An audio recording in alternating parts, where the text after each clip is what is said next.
Pengadilan Tindak Pidana Korupsi atau Tipikor menggelar sidang lanjutan kasus korupsi BTS Kominfo dengan agenda mendengarkan keterangan saksi dari jaksa penuntut umum. JPU menghadirkan sejumlah pejabat dari Kementerian Komunikasi dan Informatika.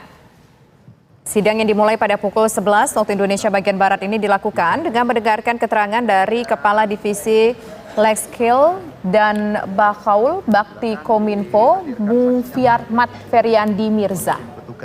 Sidang yang digelar pada pukul 11 di ruang sidang utama Pengadilan Tipikor ini menghadirkan 4 orang saksi yang akan memberikan keterangan.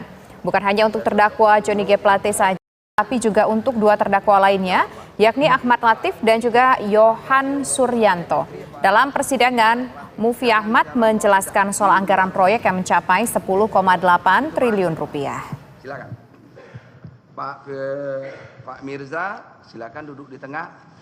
Berapa pagu anggarannya? Saya kurang begitu ingat, yang mulia, harus saya cek dulu. Lihatlah ya catatannya.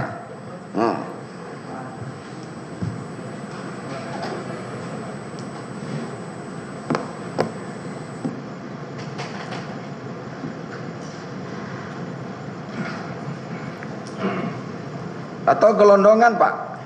Iya, yang mulia.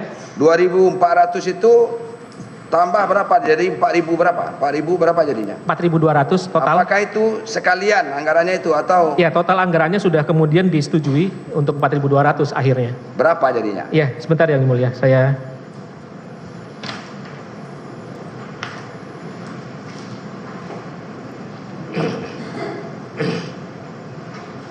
Rp10,8 triliun yang mulia. 10,8 triliun. Iya. 10,8 triliun untuk 4.000? Untuk 4.200. 4.200. Iya. Untuk mengetahui informasi terkini mengenai sidang lanjutan dugaan kasus korupsi BTS Bakti Kominfo dengan terdakwa Johnny G. Plate, pemirsa, kita langsung menuju ke rekan kami, ada Haidar Fasyal di Pengadilan Negeri atau di Pengadilan Tipikor Jakarta. Silakan Haidar. Lanjutan terkait dengan dugaan kasus korupsi BTS Tower 4G yang juga melibatkan mantan Menteri Komunikasi dan Informatika Johnny G. Plate dan juga 2 terdakwa lainnya, yakni mantan Direktur Utama Bakti Kominfo Anang Ahmad Latif dan juga mantan tenaga ahli Human Development Universitas Indonesia Yohan Suryanto. Ini sudah kembali dilanjutkan sejak pukul 14.30 waktu Indonesia Barat siang tadi, dan hingga sampai saat ini jalannya persidangan masih terus berlangsung. Agenda sidang sendiri memang ini mendengarkan pernyataan ataupun keterangan dari 4 saksi yang merupakan pejabat dari Kementerian Komunikasi dan Informatika. Saat ini hakim, jaksa penuntut umum dan juga penasihat hukum masih terus menggali keterangan dari 1 saksi, yakni adalah Kepala Divisi Last Mile dan Backhaul Bakti Kominfo, yakni Mufiarmat Feryandi Mirza, yang mana dalam peranannya ini tupoksinya ia adalah membantu memilih program dan memantau proyek BTS 4G. Memang untuk 1 saksi ini berlangsung cukup lama, namun kami mencatat beberapa poin. Di antaranya adalah ketika majelis hakim menyoroti terkait dengan tahapan penganggaran menara BTS 4G ini.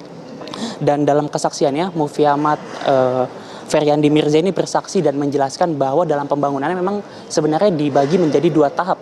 Tahap pertama ini ditargetkan akan dibangun sebanyak 4.200 unit, kemudian dilanjutkan ke tahap kedua, yakni akan dibangun sebanyak 3.704 unit. Namun pada tahap pertama saksi mengatakan bahwa ada terkait kendala pembiayaan.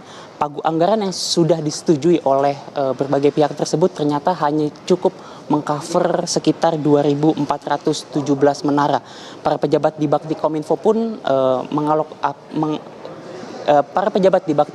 pun mengusulkan kembali, dan juga saksi mengatakan bahwa dalam untuk bisa memenuhi target awal ini mereka akhirnya mengalokasikan anggaran di tahun 2022 yang sebenarnya ini rencananya ditujukan untuk membangun tower ataupun menara di tahap keduanya, dan alokasi anggaran tersebut dikatakan bernilai 6 triliun rupiah, dan hal ini disampaikan oleh saksi tadi merupakan keputusan dari Anang Ahmad Latif yang saat itu berlaku sebagai Direktur Utama Bakti Kominfo. Namun anehnya dalam pemeriksaan tersebut diketahui bahwa ternyata pendanaan yang besar tersebut ini tidak dibarengi oleh adanya kalkulasi ataupun penghitungan dari tenaga ahli.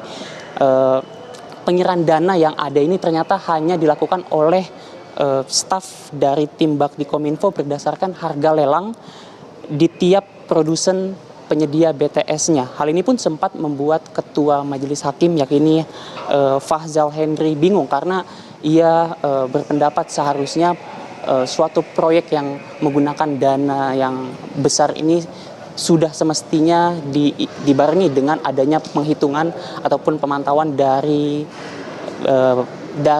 tim ahli. Untuk saat ini persidangan masih terus berlangsung, masih ada 3 saksi lainnya yang nantinya akan terus didalami keterangannya. Untuk sementara demikian yang bisa kami sampaikan, untuk sementara kembali ke studio.